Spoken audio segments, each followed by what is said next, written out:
Welcome to another episode of The Kickback featuring the Soul Bros. We have Serge and Charles in the building again today. And today we're going to talk about a pretty interesting topic, one that's causing a lot of waves in the sneaker world, and that is the Nike executive whose son was in the reselling game.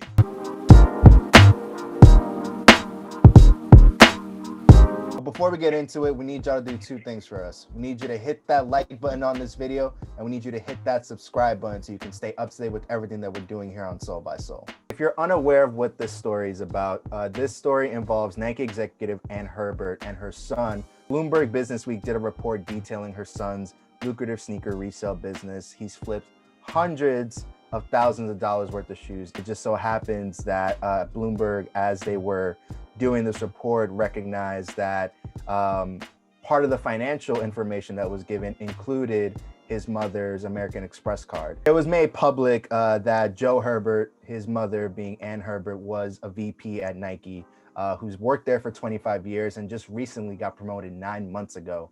Wow. And in the wake of this report, Ann stepped down from her position.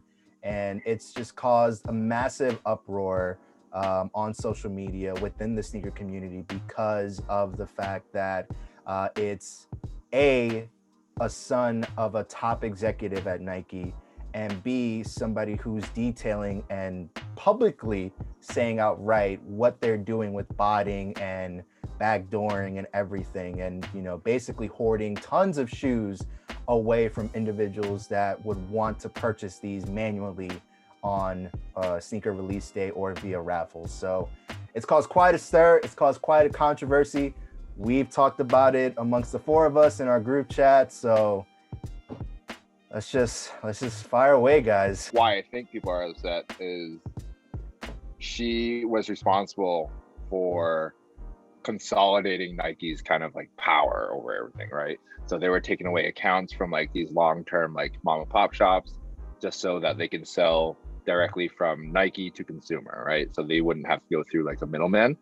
And then part of that plan was that they would beef up their sneakers app. She was pivotal in all of that and like scheming that up and all that. And so for me, I think it's just too almost like convenient that it's like, oh, okay, like your son is into all this, but then like you're also like have a huge hand in like this like sneakers app and like trying to like basically consolidate all this thing back to Nike and that you have to buy from Nike. And so it just seems too kind of perfect of a story, but it also seems like it just seems mad fishy because like it just seems like he was just trying to like build up this like clout for some reason. Like I don't even know why he like did this article, why Bloomberg did this article on him. The more that comes out the last couple of days, it just seems like his mom must have known what was going on. Like he was bringing in like thousands of dollars every month. She had to have known. And to me, someone else at Nike knew as well. I feel like that's just how it is. Like she's the executive VP, within Nike. I'd be surprised if things were going on in the midst, of it. She's been there for 25 years. I mean, that's a long time. So invested relationships. You've probably done so much good for the company. It's not like, it's almost like they just have to do it for the PR, not really because they're reprimanding her for what her son did.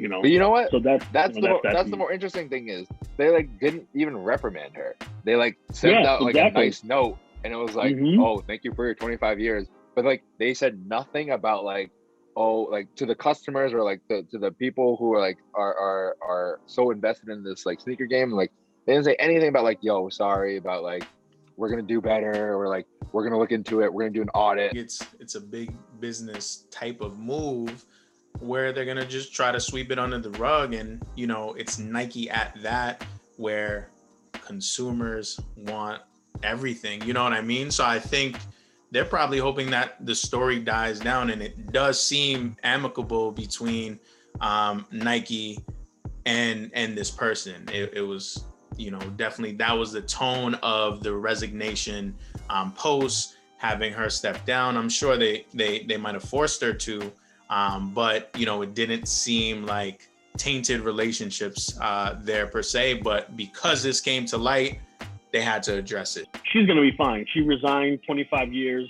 She'll probably find some line of work somewhere else. If it's not with another sneaker company, it could be just some line of work that, you know, she's built up over the years.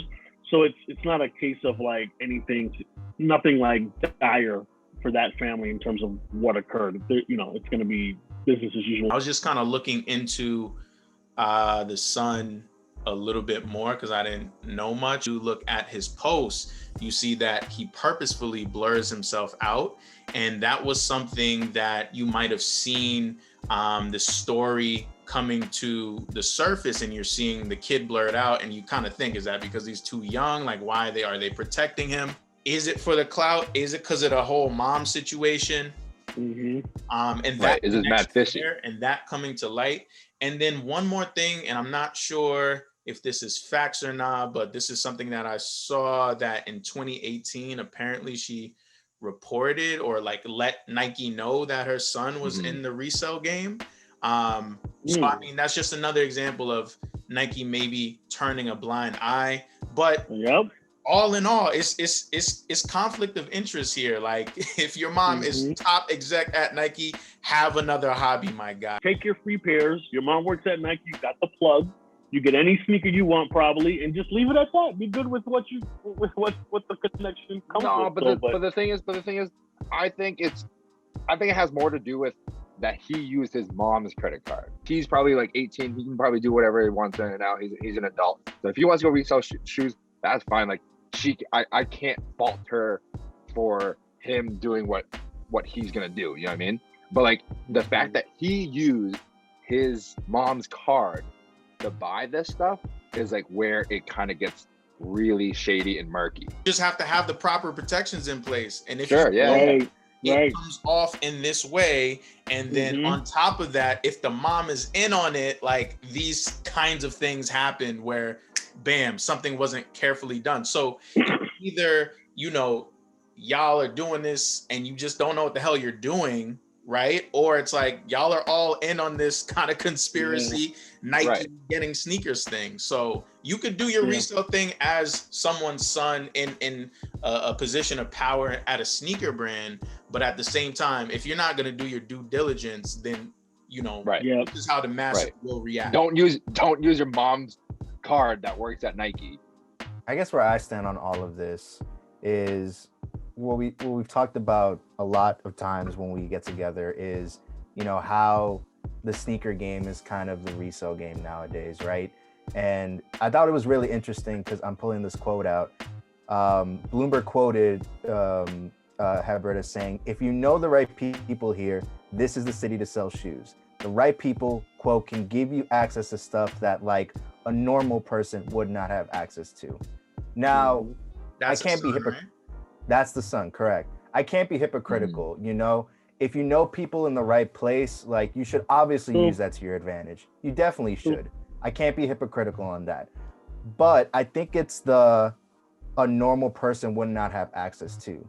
That because I'm a normal person in this scenario, I have gripe with, because I like sneakers and I want to have sneakers and I want to build a collection and I want to you know, share my love of sneakers with the community and with all of y'all.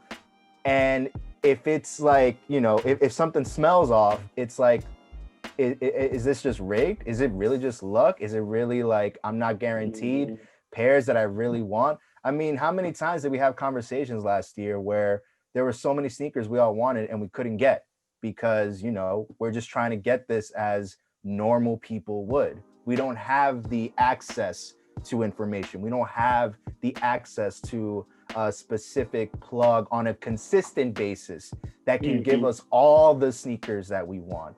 And so I think that's where my problem lies. My problem lies in that it feels like a rigged system, and it feels rigged in a sense that every time I go on the sneakers app, I know I'm not guaranteed a shop, but you're telling me that is there another individual that could be getting upwards of 50 to 100? It fuels the flames of this is a bot game and you're just lucky to get a sneaker if you can.